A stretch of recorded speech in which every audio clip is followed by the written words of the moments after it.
राम राम भाइयों, स्टूडेंटों वाला में आपका हार्दिक स्वागत एवं अभिनंदन है। तो एक बार फिर से हम लोग परसेंटेज की जो क्लासेस है उसको आगे बढ़ाते हुए और आगे उसको क्वेश्चन जो हमारे हैं उसको देखेंगे।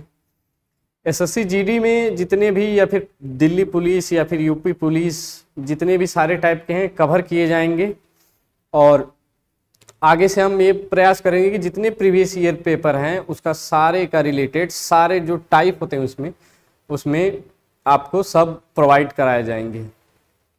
तो चलिए आगे का क्वेश्चन देखते हैं क्या है।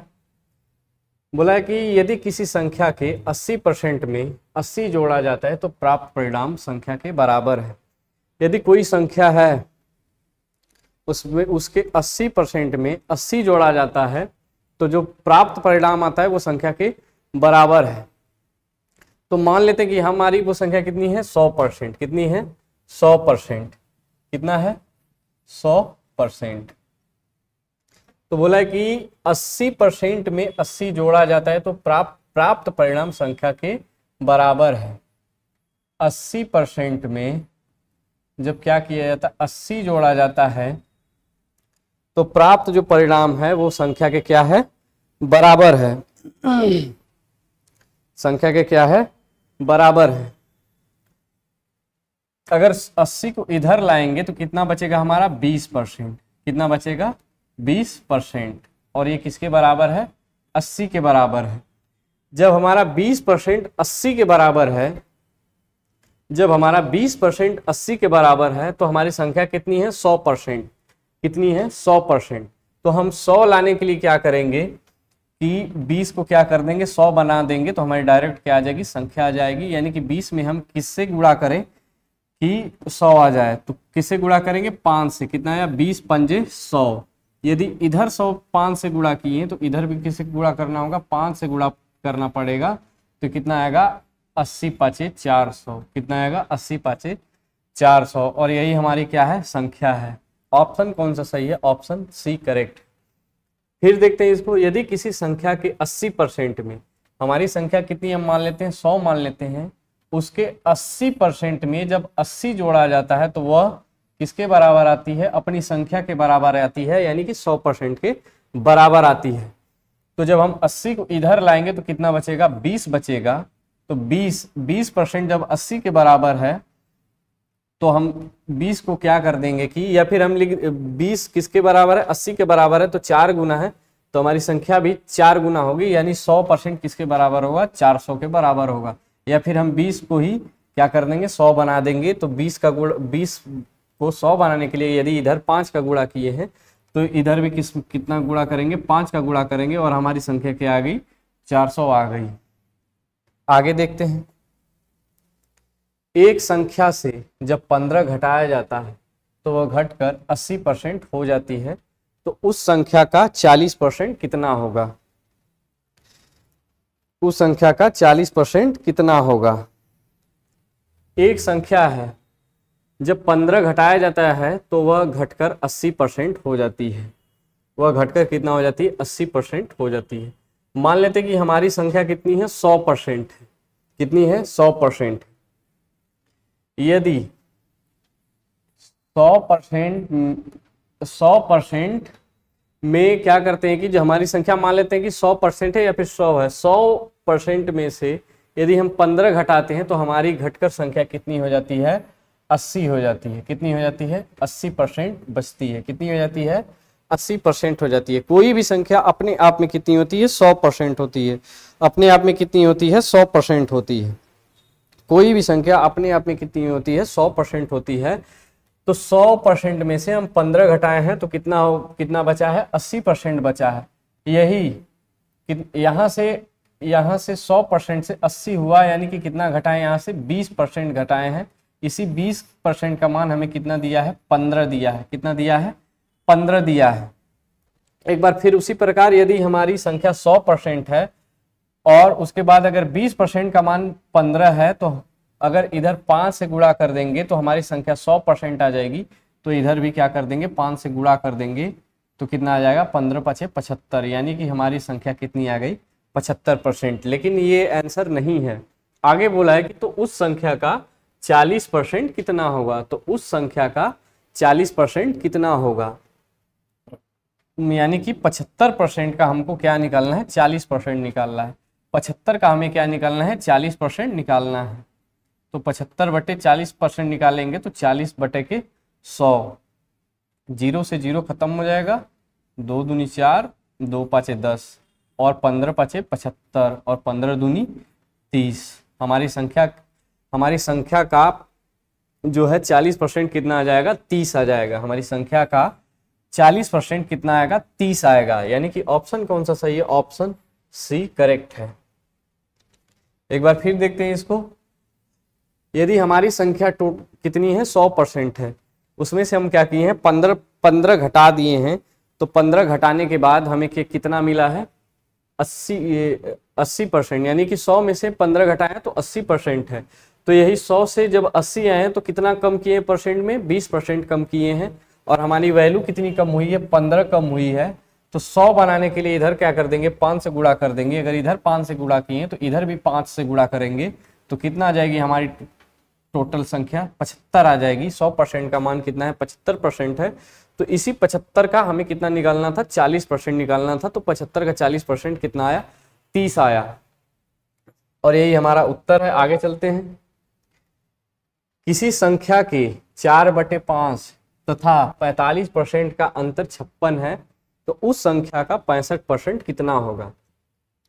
यदि किसी संख्या के 4/5, संख्या का क्या है, 4/5 और 45% का अंतर, और 45% का अंतर कितना दिया है, 56 दिया है। कितना दिया है, 56 दिया है। ये हमारा परसेंटेज में है और परसेंटेज भी हमसे क्या किया है, पूछा है। तो हम क्या करेंगे कि 4/5 को परसेंटेज में बदल देंगे। किस में बदल देंगे, परसेंटेज में बदल देंगे। इसको भी फ्रैक्शन वैल्यू में करके निकाल लेंगे और हमारी मान आ जाएगा। फिर 65% का वहां से भी निकाल सकते हैं, लेकिन हमारा इजी पड़ेगा यहाँ से।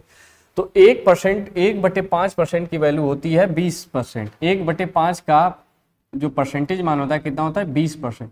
यदि 20% का हम क्या करेंगे, 4 में गुणा कर देंगे तो कितना आएगा, 80%। कितना आएगा, 80%। 80% और 45% का मान कितना दिया है, 56 दिया है। कितना दिया है, 56 दिया है।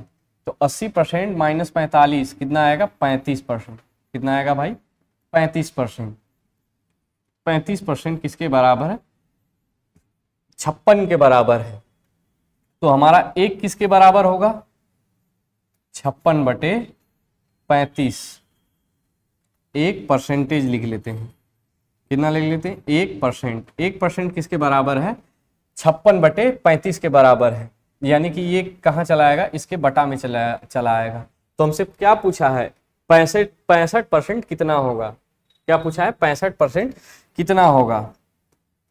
यदि एक का मान 56/35 है तो हमें किसका मान निकालना है, 65% का मान निकालना है। तो 65 से गुणा कर देंगे तो ये आ गया 65%। जब इधर 65 से गुणा किए तो इधर भी क्या कर देंगे, 65 से गुणा कर देंगे। इसको हल करते हैं। 7×5 = 35, 7/8 = 56 और 5 से गुणा इसमें करेंगे तो कितना बार आ गया, 13 बार। और 13 का गुणा 8 में करेंगे तो कितना आ जाएगा, 13/8 = 104। तो हमारा टोटल संख्या का 65% कितना आ गया, 104 आ गया। हमारा टोटल संख्या का 65% कितना आ गया, 104 आ गया। हमने यहाँ से 100% का वैल्यू भी नहीं निकाला है क्योंकि अगर हमको परसेंटेज ही पूछा है तो 35% का 56 आया तो हम 1 का निकाल लेंगे, और 65 का पूछा है तो 65 का मल्टीप्लाई कर देंगे, आ जाएगा। तो कितना आया, 104 आया। यानी कि ऑप्शन कौन सा सही है, ऑप्शन बी करेक्ट है। आगे चलते हैं। यदि 24 कैरेट सोने को 100% शुद्ध सोना माना जाता है, 24 कैरेट जो सोना होता है कि वो तो 100% होता ही है। कितना होता है, 100%। 24 कैरेट सोना है जो कि उसको 100% शुद्ध माना गया है। तो 22 कैरेट सोने में 22 कैरेट सोने में शुद्ध सोने की प्रतिशतता कितनी होगी। 24 कैरेट जो सोना है हमारा किसके बराबर है, 100% के बराबर है। तो हमसे क्या पूछा है कि 22 कैरेट सोने का जो प्रतिशत मान क्या होगा, वो कितना होगा। तो 24 कैरेट जो सोना है हमारा किसके बराबर है? 100% के बराबर है। किसके बराबर है? 100% के बराबर है। तो 1 कैरेट सोना किसके बराबर होगा? 100/24। किसके बराबर होगा? 100/24%। किसके बराबर होगा? 100/24%। तो हमसे किसकी वैल्यू पूछी है? 22 की वैल्यू पूछी है, यानी कि 22 कैरेट का पूछा है। तो इधर भी क्या कर देंगे? 22 से गुणा कर देंगे। इधर भी क्या कर देंगे? 22 से मल्टीप्लाई कर देंगे। तो कितना आया? 22। 24 कैरेट सोने का जो शुद्ध मान है 100% है। तो 22 कैरेट सोने का हमको मान निकालना है। तो कितना आ जाएगा? तो इधर 22 से गुणा करे हैं, तो इधर भी क्या कर देंगे? 22 से गुणा कर देंगे और परसेंटेज। तो कितना आया? इसको काट देंगे 4 बार में, 4 छंग 24 और ये 25, और इसको काटेंगे तो 3 और ये 11। तो कितना आया? 11 5 55 और 11 दूनी 22, 5 27% बटा के 3। इसको हल करेंगे तो कितना आया? 3 9 27, 3 एकम 3 और 2/3%। जो हमारा 22%, जो 22 कैरेट जो हमारा सोना है वो किसके बराबर आएगा? 31 सही 2/3% के क्या आएगा? बराबर आएगा। यानी ऑप्शन कौन सा सही है? ऑप्शन बी करेक्ट है। ऑप्शन कौन सा सही है? ऑप्शन बी करेक्ट है। आगे चलते हैं। किसी भिन्न के अंश में 50% की वृद्धि कर जाती है तथा हर में 10% की कमी कर दी जाती है, तो उसका मान कितना हो जाता है? 15/16 हो जाता है। तो हमसे भिन्न पूछा है। हमारी भिन्न क्या होती है? हमारी भिन्न क्या होती है भाई? भिन्न हमारी होती है किसके फॉर्म में होती है? x/y के फॉर्म में होती है। तो बोला कि यदि अंश में, जो हमारा अंश है उसमें 50% की वृद्धि कर दी जाती है, 50% की वृद्धि कर दी जाती है। यदि हम थोड़ा मल्टीप्लाइंग फैक्टर देख लेते हैं। क्या देख लेते हैं भाई? Multiplying factor. यदि x का 40%, यदि x का 40% दिया रहता है तो इसका मल्टीप्लाइंग फैक्टर कितना आएगा? तो x का 40% है तो इसका मल्टीप्लाइंग फैक्टर कितना आएगा? अब कोई भी वस्तु अपने आप में कितनी होती है? 100% होती है। कितनी होती है? अपने आप में 100% होती है। तो x का 40%, यानी x पहले से 100% है तो उसमें 40% मिल गया तो कितना हो गया? 140%। कितना हो गया भाई? 140%। जब हम परसेंट हटाएंगे तो कितना आ जाएगा? x इंटू परसेंट से, ये परसेंट से 2 जीरो खत्म होता है, यानी कि परसेंट बटे में आएगा तो 2 जीरो खत्म होता है, यानी कि 1 जीरो खत्म होगा और इसके एक क्या लगेगा? दशमलव लगेगा। तो कितना आया इसका? 1.14। कितना आया? 1.14x। इसका मल्टीप्लाइंग फैक्टर कितना आ गया? 1.4x। 1.4x। तो सेम यही यहां लगेगा। तो बोला कि उसके भिन्न के अंश में 50% की वृद्धि कर दी जाती है। कितना वृद्धि कर दी जाती है? 50%। जब हम 50% करेंगे तो ये पहले से अपने आप में कितना था? 100% था। कितना था भाई?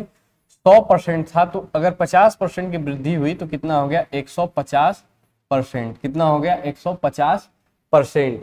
फिर उसके बाद बोला है कि हर में 10% की कमी कर दी गई है। हर में क्या कर दिया गया? 10% की कमी कर दी गई। तो 10% की कमी कर देंगे तो पहले 100% था और 10% की कमी कर दिए तो कितना आ गया? 90%। कितना आ गया भाई? 90%। और यही किसके बराबर है? 15/16 के बराबर है। किसके बराबर है? 15/16 के बराबर है। परसेंटेज से परसेंटेज काट देंगे और उसके बाद x और y का क्या करेंगे? मान निकालेंगे। तो ये कहाँ चला आएगा? इधर आ जाएगा। तो लिखेंगे x/y। क्या लिखेंगे? x/y। जब हम उधर लाएंगे तो हमारा 90 क्या होगा? ऊपर चला आएगा। 90 हमारा क्या होगा, ऊपर चला आएगा और 150 कहाँ रहेगा, नीचे रहेगा। जब इसको काटेंगे 15 दहा में 150 और 10 दहा में 90, 10 कितनी बार जाएगा, 9 बार, 10 9 में 90 कितना आएगा, 10 9 में 90, यानी कि हमारा जो x और y का मान रह जाएगा वो कितना रह जाएगा, 9/16। जो हमारा नया भिन्न जो प्राप्त होता है 50% की हर में वृद्धि करने पे और 10% की 50% की अंश में वृद्धि करने पे और 10% हर में माइनस करने पे या कम करने पे, तो जो हमारी प्राप्त नई वैल्यू है अंश और हर की कितना है, 9/16। कितना है, 9/16। यही हमारा क्या है, आंसर है। और ऑप्शन कौन सा सही है, ऑप्शन डी करेक्ट है। आगे चलते हैं। एक ऐसे क्वेश्चन बहुत बार जीडी हो, पुलिस हो या फिर एसएससी सीजीएल हो, सीएचएसएल हो, एमटीएस हो, बहुत बार आए हैं, रिपीटेड फॉर्म में आते हैं। तो देखते हैं क्या है, क्या बोला है कि एक छात्र ने एक संख्या का गुणा 5/3 के बजाय 3/5 से कर दिया।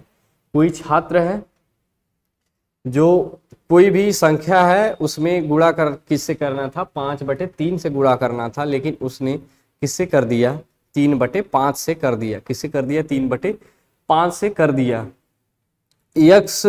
x तो मानते नहीं है, x मानना क्या है, गुनाह। तो x ना मान के हम क्या करेंगे कि ये जो 5/3 और 3/5 है, तो 3 और 5 का जो हर है, 3 और 5 का, इसका क्या ले लेते हैं, एलसीएम, और वही मान लेते हैं क्या हमारी है, संख्या है। 3 और 5 का क्या ले लेते हैं, एलसीएम, वही मान लेते हैं हमारी क्या है, संख्या है। तो 3 और 5 का एलसीएम कितना आएगा, 15 आएगा। कितना आएगा भाई, 15 आएगा। यही हमारी क्या है, संख्या हो गई, इसी को हम मान लेते हैं संख्या। तो 5/3 के बजाय किससे गुणा कर दिया है, 3/5 से गुणा कर दिया है, और किस में किया है, संख्या में गुणा किया है। पहले हम उसका मेन वैल्यू निकालेंगे कि 5/3 से गुणा करता तो कितना आता, और उसके बाद भूल से 3/5 से गुणा कर दिया है, तो उसका भी मान निकाल के दोनों का जब डिफरेंस लेंगे तो हमारी त्रुटि पता चलेगी कि हाँ कितना उसने गलती किया है उसमें। तो क्या करेंगे, हमारी संख्या कितनी है, 15 है। 15 में किससे गुणा करना था, उसको 5/3 से गुणा करना था। किससे गुणा करना था, 5/3 से गुणा करना था। तो ये कितना आएगा, 5 3 15। तो हमारी संख्या क्या आ गई, 25 आ गई। क्या आ गई, 25 आ गई। लेकिन उसने गलती कर दी और उसने संख्या में क्या किया कि 5/3 के बजाय 3/5 से क्या कर दिया, गुणा कर दिया। किससे गुणा कर दिया, 3/5 से गुणा कर दिया। तो ये हमारी संख्या कितनी आ गई, 9 आ गई। कितनी आ गई, 9 आ गई। 5/3 से 3 के बजाय 3/5 से गुणा कर दिया, जो हमारी संख्या 25 आनी थी वो कितना आ गई, 9 आ गई। तो हमसे क्या पूछा है कि प्रतिशत त्रुटि कितनी है, तो हमारी संख्या में त्रुटि कितनी आ गई, 25 आना था, लेकिन कितना आ गया, 9। तो डिफरेंस कितने का आ गया, 16 का आ गया। कितने का आ गया, 16 का आ गया। और जब हम प्रतिशत निकालते हैं तो हमारी जो बेस वैल्यू होती है वो हमारा मूल मान होता है। क्या होता है, मूल मान। तो हमारा मूल मान क्या आना चाहिए था, 25 आना चाहिए था, लेकिन आया 9। तो हमारा मूल मान क्या है, 25। तो किस पे आया, 25 पे आया। जब हम परसेंट में बदलेंगे तो क्या करेंगे, 100 से गुणा कर देंगे और परसेंट का चिन्ह लगाएंगे। तो काटेंगे इसको, 25 चौक के 100, तो 16 चौक का 64%। कितना आया, 16 चौक का 64%। क्या आ गया हमारा, 64%। यही हमारी क्या है कि परसेंटेज त्रुटि है। क्या है हमारी परसेंटेज त्रुटि। ऑप्शन कौन सा सही है, ऑप्शन सी करेक्ट है। फिर देखते हैं इसको, आगे भी यही सवाल आएगी, दोबारा देख लेते हैं। वही सेम सवाल है, आप भी इसको कर सकते हैं। कितना ये वही बोला है, हम क्या करेंगे कि सेम वही सवाल है, केवल डाटा बदल दिया गया है। 7 और 6 का क्या ले लेंगे, एलसीएम। कितना आएगा, 42। क्या करना था, 7/6 से गुणा करना था, लेकिन 6/7 से गुणा कर दिया। तो हमारी संख्या जो हमारी मेन आनी चाहिए थी वो कितनी आएगी, 6 7 42। कितना आनी चाहिए थी, 49 आनी चाहिए थी, लेकिन उसने क्या किया कि 6/7 से गुणा कर दिया, तो हमारी कितनी आ गई, 36 आ गई। कितनी आ गई, 36 आ गई। तो इन दोनों का डिफरेंस हमारा कितना आया, कितना आ गया भाई, 13। कितना आ गया, 13। और आया किस पे, 49 पे आया। आया किस पे, 49 पे आया। और क्या करेंगे, 100% किस पे आया, 100%। तो इसका क्या करेंगे हम, इसको हल करेंगे। क्या करेंगे भाई, हल करेंगे। तो 49 से ये किसके बराबर है, 50 के बराबर, 50 के लगभग बराबर मान है। किसके बराबर है, 50 के लगभग बराबर मान है। तो 50 का अगर इसमें भाग देंगे तो कितना बार जाएगा, 2 बार जाएगा। कितना बार जाएगा भाई, 2 बार जाएगा। लेकिन 50 से ये कम है तो हमारा मान 2 से क्या आएगा, ज्यादा आएगा। 2 से हल्का सा समथिंग ज्यादा आएगा, हल्का सा क्या आएगा, ज्यादा आएगा। तो 13 दूना 26, कितना आएगा भाई, 13 दूना 26। और पॉइंट में थोड़ा ज्यादा रहेगा। और कितना ज्यादा है, एक ही मान दिया है केवल, 26.53%। कितना दिया है, 26.53%। तो हमारा आंसर कितना आ गया, 26.53%। उसमें त्रुटि कितनी आ गई, 26.53%। आगे चलते हैं।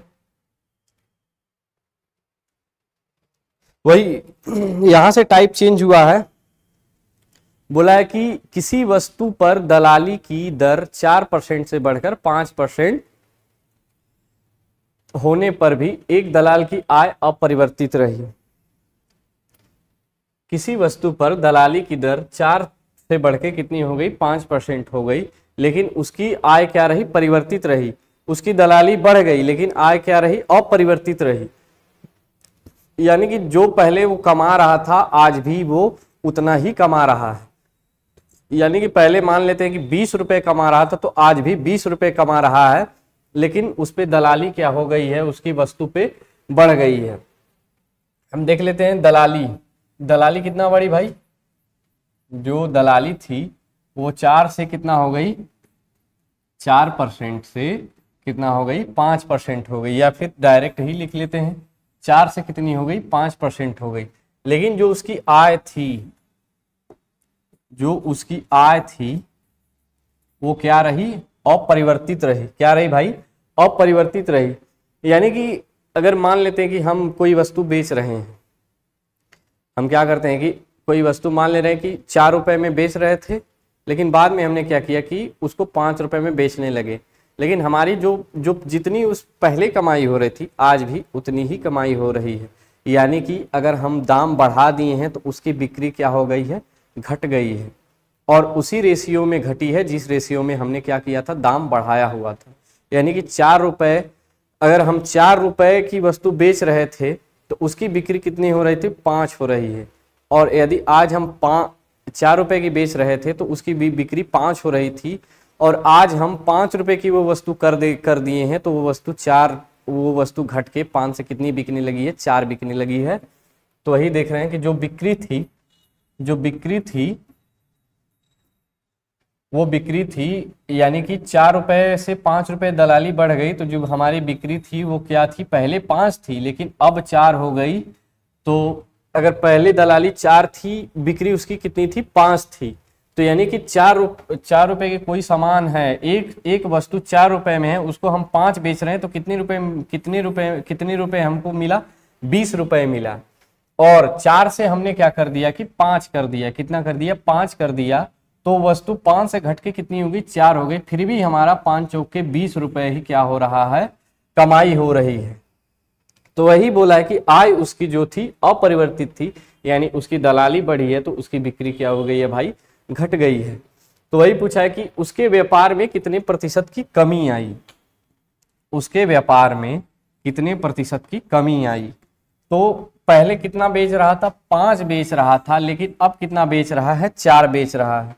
पहले कितना बेच रहा था, 5 बेच रहा था, लेकिन अब कितना बेच रहा है, 4 बेच रहा है। यानी 1 की कमी आई। 1 की क्या आ गई भाई, कमी आ गई। और किस पे कमी आई है, 5 पे कमी आई है। किस पे आई है कमी, 5 पे कमी आई है। प्रतिशत निकालना है तो क्या कर देते हैं, 100 से गुणा और परसेंटेज का चिन्ह काट देंगे तो कितना आएगा, 20%। कितना आएगा भाई 20%, यानी कि उसके व्यापार में क्या हुआ है 20% का घटा हुआ है। क्या आई है, प्रतिशत कमी आई है या फिर घटा हुआ है, किसके बराबर हुआ है 20% के बराबर हुआ है। ऑप्शन कौन सा सही है, ऑप्शन डी करेक्ट है। आगे चलते हैं। एक परीक्षा में उत्तीर्ण होने के लिए 40% अंक अनिवार्य है। एक प्रतियोगी को 220 अंक प्राप्त होते हैं और वह 20 अंकों से असफल हो जाता है, तो परीक्षा में अधिकतम अंक कितने थे। ऐसे सवाल बारंबार हर जगह दिखते हैं, जो हम सवाल करा रहे हैं बारंबार परसेंटेज के कहीं ना कहीं दिख जाते हैं। Delhi police, SSC, CHSL, CGL, MTS, बहुत जगह कभी न कभी दिखते ही हैं। तो ऐसे सवाल क्या करते हैं हम, देखिए कि थ्योरी बेस्ड ये होते हैं, केवल जैसे जैसे बोलता है वैसे वैसे करना चाहिए। क्या कहा कि एक परीक्षा में उत्तीर्ण होने के लिए 40% अंक अनिवार्य है। कितना अनिवार्य है 40%, यानी कि वह अगर 40% अंक पा गया तो क्या हो गया, वो पास हो गया। लेकिन उसने क्या किया कि 220 अंक वो प्राप्त करता है। कितना प्राप्त करता है, 220 अंक प्राप्त करता है और वह 20 अंकों से फेल हो जाता है। किससे फेल हो जाता है, 20 अंकों से फेल हो जाता है। तो हम कह सकते हैं कि यदि उसने 220 नंबर पाया और 220 नंबर पाया और 20 नंबर से फेल हो गया, तो वही अगर उसको 20 नंबर मिल जाते तो क्या हो जाता, पास हो जाता। यदि 220 नंबर पाया और 20 नंबर से फेल हो गया, तो वह यदि 20 नंबर और पा जाता तो क्या हो जाता, पास हो जाता। तो 40% किसके बराबर आ जाएगा, 220 अंक पाया और 20 नंबर से फेल हो गया, यानी कि 20 नंबर और पा जाता तो वो क्या हो जाता, पास हो जाता।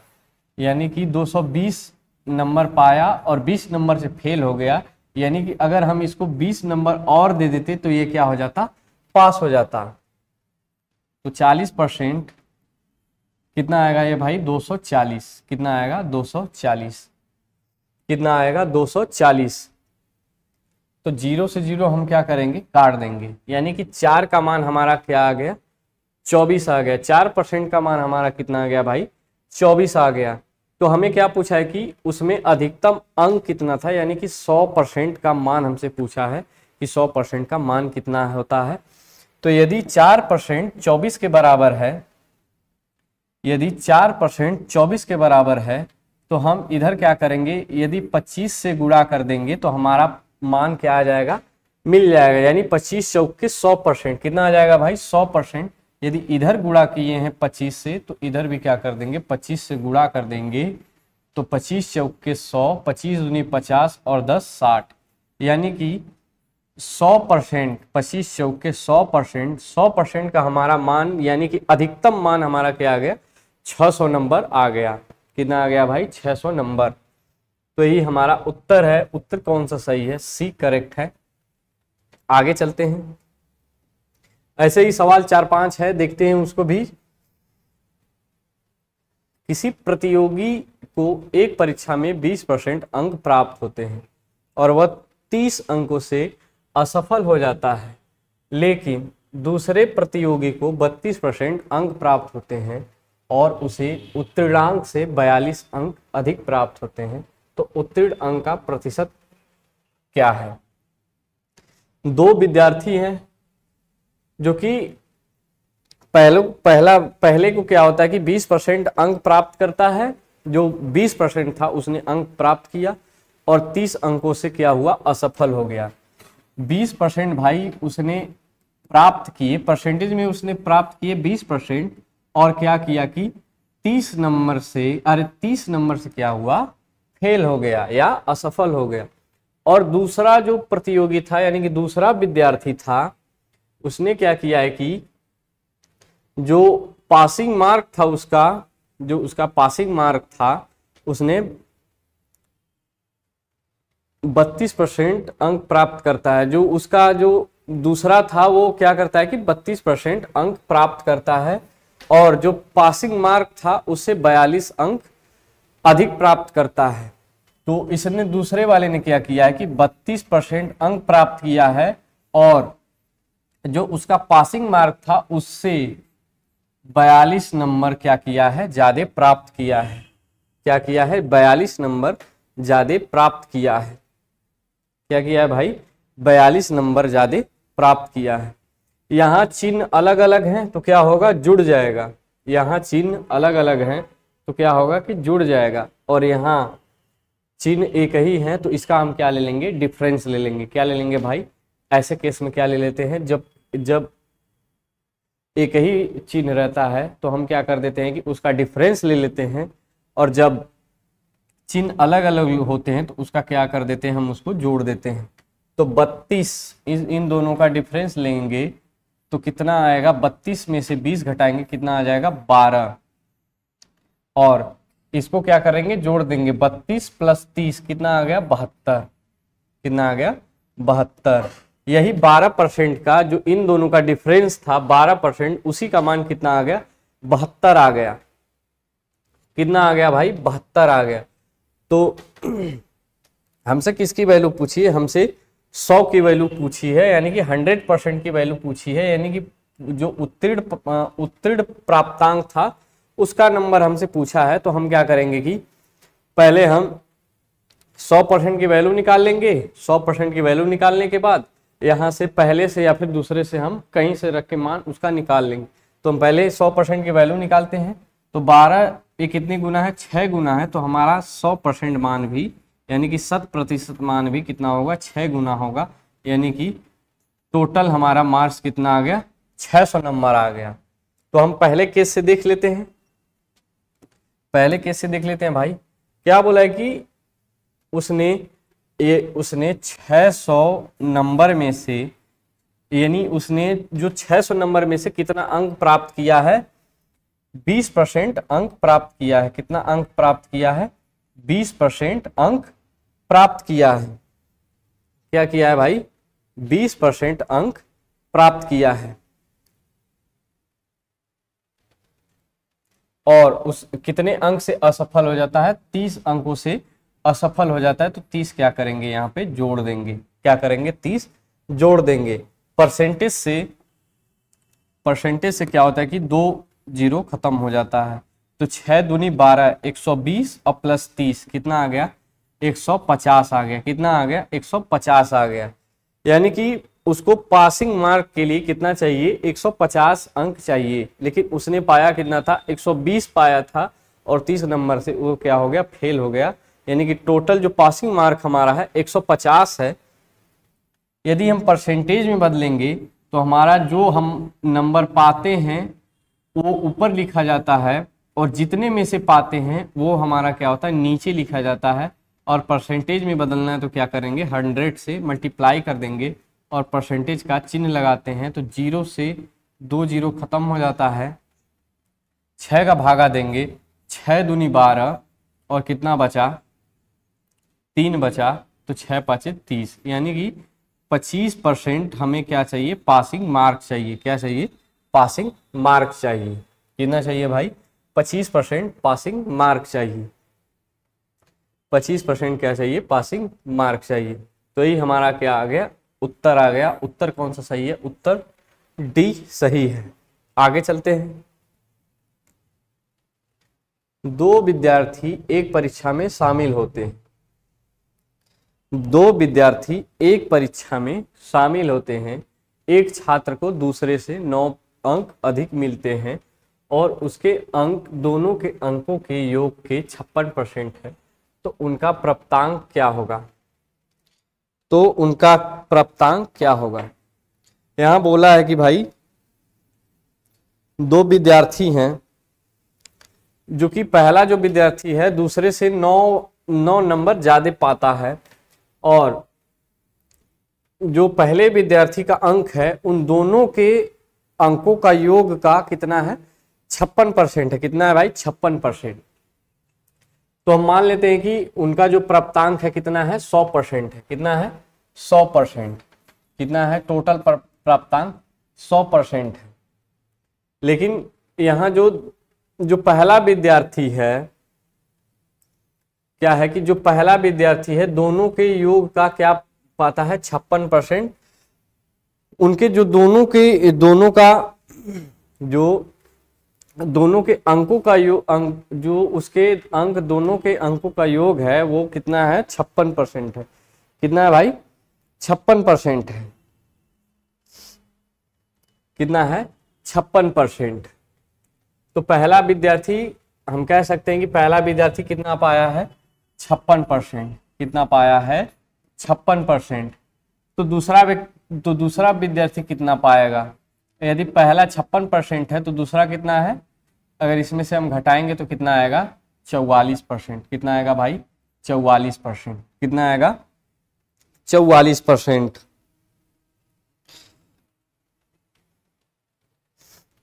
100% दोनों, मान लेते कि टोटल प्राप्तांक कितना है, 56%। तो जो दोनों के अंकों का योग, जो पहला विद्यार्थी इन दोनों के अंकों का योग का 56% पाता है, यानी कि पहला कितना पाया है, 56%, तो दूसरा कितना पाएगा, 44%। तो बोला कि जो पहला विद्यार्थी है दूसरे विद्यार्थी से कितना अंक ज्यादा पाया है, 9 अंक ज्यादा पाया है। कितना अंक ज्यादा पाया है, 9 अंक ज्यादा पाया है। तो यहाँ अंक में कितना ज्यादा पाया है, 9 ज्यादा पाया है। कितना पाया है भाई, 9 ज्यादा पाया है। लेकिन परसेंटेज में कितना ज्यादा पाया है, 56 में से 44 घटाएंगे तो कितना आएगा, 12%। कितना आएगा, 12%। इसी 12% की वैल्यू कितना दी है, 9 दी है। इस कितना दी है, 9 दी है। कितना दिया भाई, 9 दी है। तो जब हम 100% निकालेंगे, कितना निकालेंगे, 100% निकालेंगे तो कितना आएगा, 9/12 गुणे 100%। कितना आएगा, 9/12 गुणे 100%। तो ये जाएगा 3 बार और ये 25, कितना जाएगा, 25। 3 से कितना बार काट देंगे, 3 बार में, यानी टोटल हमारा मार्क्स कितना आ गया, 75। टोटल हमारा मार्क्स कितना आ गया, 75। तो क्या बोला है कि 75, यहीं से हम देख लेते हैं, ऑप्शन से 75 आ गया। तो जो पहला है कितना पाया है, 9 अधिक पाया है। पहला जो है कितना पाया है, 9 अधिक पाया है। ऑप्शन लगभग सिमिलर है तो हम देखते हैं, यहीं से देख लेते हैं। यदि टोटल मार्क्स कितने हैं भाई, 75 है। टोटल मार्क्स कितने हैं, 75 हैं। तो पहला कितना पाया है, 44%। कितना पाया है, 44%। कितना पाया है, 44%। तो किस में से पाया है, 75 में से पाया है। कितना पाया है, 44%। कितना पाया है, 44%, यानी कि 44 बटा के कितना आएगा भाई, 100। 44 बटा के 100 काट देंगे कितना, 3 बार में और ये 4 बार में। 4 को काटेंगे, इसको 44 को 11 बार में, यानी कि दूसरा हमारा कितना पाया है, 33 नंबर पाया है। दूसरा हमारा कितना पाया है, 33 नंबर पाया है। और एक ही वैल्यू इसमें दी है, 33, यानी कि हमारा ऑप्शन कौन सा सही है, ऑप्शन ए करेक्ट है। आगे चलते हैं। एक परीक्षा में 3 विषय हैं और प्रत्येक का अधिकतम अंक 100 है। एक छात्र पहले विषय में 55% तथा दूसरे विषय में 75% अंक प्राप्त करता है, तो उसे कुल 70% अंक प्राप्त होते हैं। तो तीसरे विषय में उसने कुल कितने अंक प्राप्त किए। जो परीक्षा है उसमें 3 विषय हैं और प्रत्येक की जो प्राप्तांक है, पूरा फुल मार्क्स है, वो कितना है, 100 नंबर है। कितना है, 100 नंबर है। अगर हमको परसेंटेज निकालना है और उसके बाद ये 2 दिए हैं और उनका औसत दिया है, यदि तीसरा निकालना है तो इसका हमें कोई जरूरत ही नहीं है, केवल बेवकूफ बनाने के लिए दिया है। तो पहले में 55% पाता है, दूसरे में 75% पाता है, लेकिन जो तीनों का औसत है वो कितना है, 70% है। यदि तीनों का औसत कितना है, 70% है। यदि हम तीनों का योग निकालेंगे तो क्या कर देते हैं कि जितना संख्या दी रहती है उसके औसत में क्या कर देते हैं, गुणा कर देते हैं। तो कितना आएगा, 210%। कितना आ जाएगा भाई, 210%। कितना आएगा भाई, 210%। तो पहले में कितना पाया है, 55, और दूसरे में कितना पाया है, 75%। और हमसे तीसरा पूछा है, हमसे क्या किया है, तीसरा पूछा है। हमारा टोटल मान यानी तीनों का 210% दिया है और 2 का मान हम निकालेंगे, कितना आएगा, 75 और 55 कितना आ जाएगा भाई, 130 आ जाएगा। पहला और प्लस दूसरा कितना दिया है भाई, 130 दिया है। टोटल हमारा तीनों का कितना दिया है, 210%, और पहला और दूसरे का योग कितना है, 130%। जब हम तीसरे को निकालेंगे तो ये इसमें से क्या कर देंगे, इसको माइनस कर देंगे तो कितना आएगा हमारा, 210 में से 130 घटाएंगे तो कितना आएगा, 70 और प्लस 10 कितना आ जाएगा भाई, 80। कितना आ जाएगा, 80%। कितना आएगा भाई, 80%। कितना आएगा, 80%। फिर से देखते हैं इसको। एक परीक्षा में 3 विषय हैं, प्रत्येक का अधिकतम मान 100 है। 100 यहाँ उसका कोई जरूरत नहीं है, उसको इग्नोर कर देंगे। तो फिर दूसरा लाइन क्या है कि पहले विषय में 55% पाता है तथा दूसरे में 75% पाता है और कुल 70% उसका जो प्राप्त अंक है। तो तीसरे विषय में हमसे पूछा है, तो हम क्या करेंगे, तीनों का योग निकाल लेंगे और पहला और दूसरा जोड़ के टोटल में से घटा देंगे तो हमारा तीसरे का मान क्या आ जाएगा, निकल आएगा। यही हमारा क्या है, आंसर है। यही हमारा क्या है, आंसर है। ऑप्शन कौन सा सही है भाई, ऑप्शन ए करेक्ट है। आगे चलते हैं। एक परीक्षा में 4 विषय हैं और प्रत्येक का अधिकतम अंक 250 है। एक छात्र पहले विषय में 60%, दूसरे में 75% अंक प्राप्त करता है तथा तीसरे में 95% अंक प्राप्त करता है और उसने चारों में 80% अंक प्राप्त किया है, तो चौथे विषय में कितना अंक प्राप्त किया है। ये भी सेम वही क्वेश्चन है, इसको आप लगाइएगा। और यहीं तक बंद करते हैं। और नहीं आया और नहीं आएगा या फिर आएगा भी तो हम कल इसको जरूर करवाएंगे, आप इसको ट्राई करिएगा। और आज का यहीं सेशन खत्म करते हैं। जय श्री राम, जय हिंद, धन्यवाद दोस्तों और गुड नाइट।